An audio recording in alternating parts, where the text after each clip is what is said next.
Hey guys, we are wiring the truck today a little bit more. We're going to do some Cat 6 and we're making pretty good progress. You could say we're trucking right along.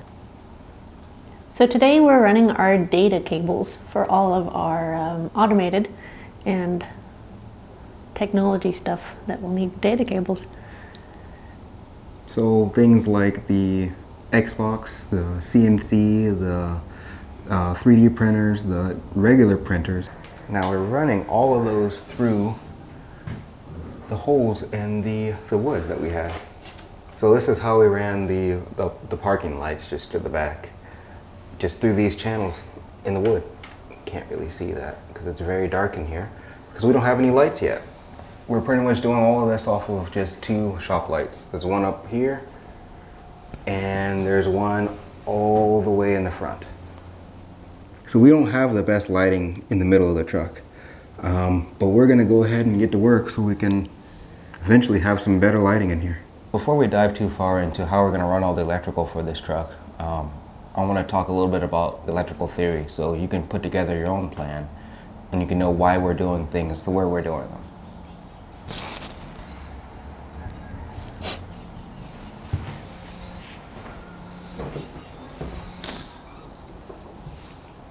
Hello? So we're going to run a two-wire system to every device that we have in the truck. Devices would be a light switch, an outlet, a overhead light. Everything's going to have two wires ran to it.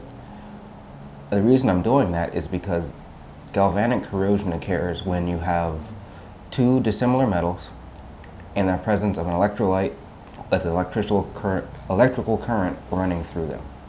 So with the frame being aluminum and with the whatever screw we put in won't be aluminum, it's probably going to be steel, electrical current running through, all it takes is a little bit of moisture, and because rainwater is an electrolyte, just takes a little bit of that and now we're rusting our frame.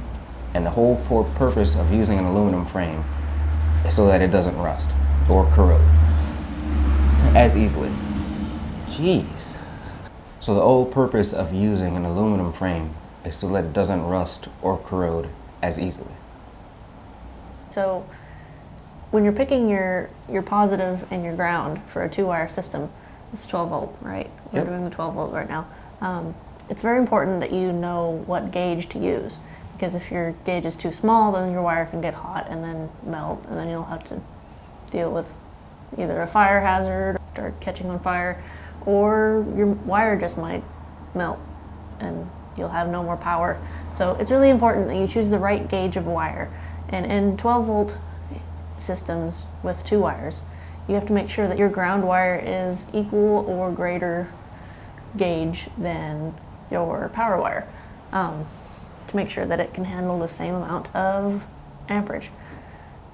In a three-wire setup like 120, because it has the positive, the neutral, and the ground. The positive and neutral have to be the same gauge, but the ground can be smaller because the neutral is the other current carrying conductor of that system. So current would be your voltage through the wire at the rate of the amperage, equaling your wattage. Most people talk about wattage when they're talking about something. 1500 watt microwave, you know, a couple 100 watt this, a watt on this, the light bulb is 60 watt light bulb. People just tend to talk about the wattage because the wattage is equal to the voltage times the amperage. Typical house voltage in the US is 120 volts. And the amperage is depending on whatever you're trying to run with it. For example, my heat gun is a 350 watt heat gun that I use for shrinking down heat shrink. That's 120 volts at 2.9 amps, 350 watts. The soldering iron is 3 amps. And you can do the math backwards if you have just the amps to divide the amps by the voltage, and that gives you, or I'm sorry, you multiply the amps by the voltage and that'll give you the wattage for a certain thing. It's easier to do the math, I think, in amperage because that's what fuses are rated in and that's what breakers are rated in, is amperage. You don't hear about a 1,000 watt amp, or I'm sorry, 1,000 watt fuse or 1,000 watt breaker.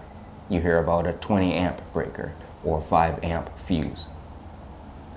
So in a tiny house environment, most of the time you're going to have AC power and you're going to have DC power because of your batteries. DC power comes from the batteries, and it's actually a lot more efficient in getting work done. It's just to move it over large distances, the voltage has to be very high. DC, when the voltage gets really high, it can do a lot of damage to people, which is why we use AC in the US for running power, because they run at 1,000 volts or something like that to cross between cities. It might even be 10,000, 100,000 volts. I don't know. It's very high to go between cities. And then they can step that down to something you can actually use in your house, down to 120 volts. It's just that it's 120 volts cycling alternatively, alternating. It's cycling, alternating between positive and negative and polarity at a rate of 60 hertz, so 60 times per second in the US. So you're really getting a switch between 120 volts to negative 120 volts 60 times per second, so very quickly. It looks like just 120 solid to most people. But DC is direct current. Positive is always going to be positive and negative is always going to be negative. AC has a hot and a neutral. So some people call it a positive and a neutral. It's really, both of them are electrified. It's just one takes the current back and one's bringing the current out. People like to switch the hot because the neutral in the breaker box is tied to ground. I'll leave it at that, hot and neutral for AC. And for DC, you have positive and negative. And it will always be positive and negative on a DC system. I mentioned a 2-wire system to avoid electrolysis. Most people in tiny house building, if they're building it out of metal, will tie their negative of the battery, whatever battery they're using, to the frame. And then that way the frame is a general negative for the entire vehicle. That's okay. But in our case, we have 2 dissimilar metals. And so we don't want to do that because that leads back into the electrolysis of 2 dissimilar metals, electrolyte and electrical current. It's a bad deal. But people have been doing it for decades. If you look under the hood of your car right now and you trace your negative terminal wire coming off of it, it will go probably about 2 or 3 feet and then tie right back into the frame or the engine block somewhere. So it's a perfectly okay thing to do. We're just not going to do it in this case. We're going to run 2 wires for everything. It gets a little bit more expensive, but I think it's safer in the long run. So when you're planning your system in your truck, you want to run, you gotta keep in mind of what you're going to run in what spots. For us, we have actually 3 systems. We have 12 volt DC power. We have 120 volt AC power. We actually have one circuit that's 240 volts as well, but we'll leave that alone. You don't have to worry about that. And then we'll have data cables. It's really important when you're running your data cables that you don't run them parallel. With your power cables, because power cables, they leak electricity, I guess. They leak voltage through their casing, and it can cause interference with the more delicate signals of data cables and kind of get all jumbled, I guess. Exactly. So if you have, let's say, 120 volts of power running through and it leaks 10% of its voltage out, you've leached, what is that, 1.2 amps? No, 1.2 volts? Mm-hmm. So you've leaked 1.2 volts of power through the casing into another casing. That's not a big deal if you have 2 lines of 120 running each side by side. And it's not really that big of a deal either because it's such a low amperage for 12 volt systems. It doesn't matter that much. But if you're running a data cable and it gets a variance of 1.2 volts coming in to a 3 volt system, you can imagine how much interference that's going to make. That's half of the system that is different than what was sent by the computer or network device or whatever. So the data cables need to be separated so you can have more gap, more insulation between the two signals. Yes, it's okay to cross the wires like this every once in a while, but try your best when you're running your cables not to run them parallel. At least not for long periods of time. Yeah. Modern electronic devices have some form of filtering, but it's better it's a faster connection to not make the device filter it. So minimize it as much as you can. When we're planning out our system, you got to think about how much power something's going to take whenever you're planning your devices on your system, on your circuits. So for instance, our Xbox One uses 4.8 amps. The soldering iron is 0.3 amps. The heat gun is 2.9 amps. And you can find that power rating right on the back of the device. It says it in either voltage and amperage, or it'll give you the wattage. So it'll give you some stuff, and watts is equal to volts times amps. So you can always do the math to check back and see where something is. So for instance, we had to do the math on the heat gun because it only gave us 120 volts at 350 watts. And we did the math, comes out to 2.9 amps.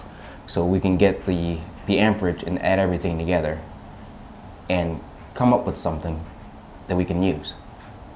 Our hypothetical circuit right here that we're creating, if I'm soldering something, so I'm using my soldering iron, it's on all the time, and I intermittently use the heat gun, off on one side of the room, let's say, and Stephanie's on the other side of the room, and she's playing Xbox.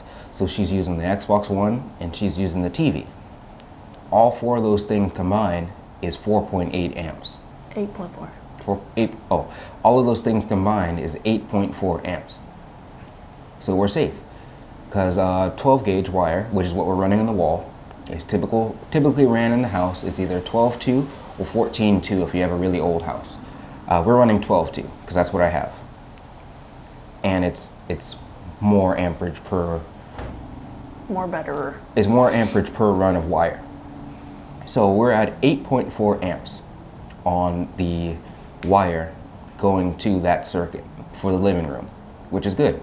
We're underneath 20, everything's good to go.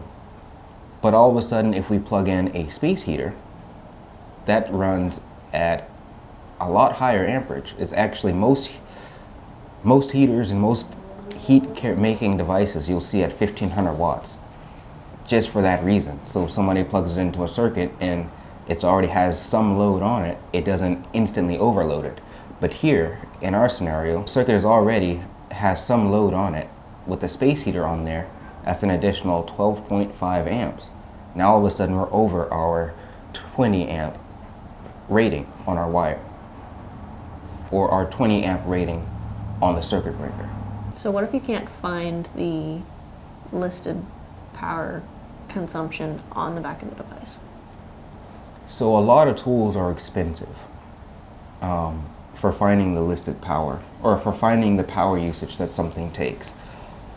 But there is one that comes to mind that's not, and it's called a kilowatt. And it's actually very useful for someone thinking about the planning, or it's very useful for somebody planning on building a tiny house or planning on remodeling their electrical system in a regular size house.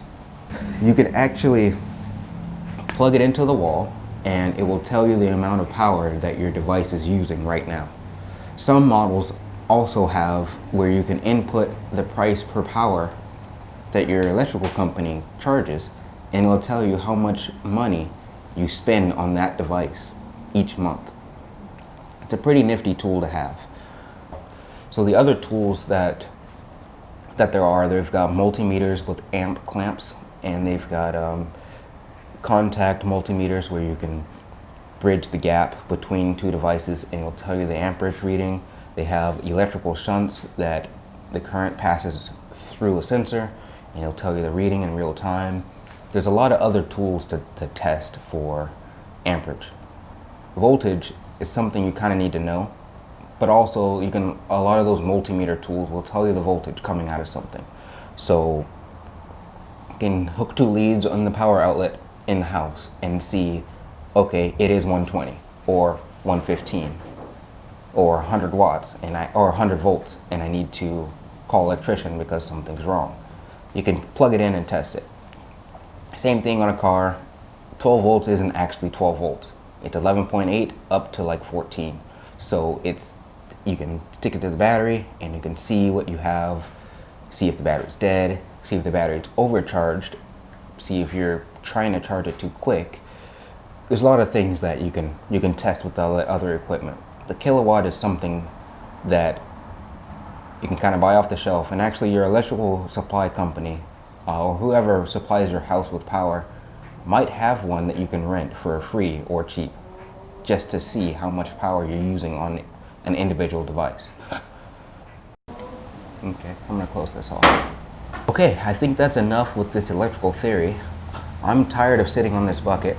I'm gonna go pull some wire.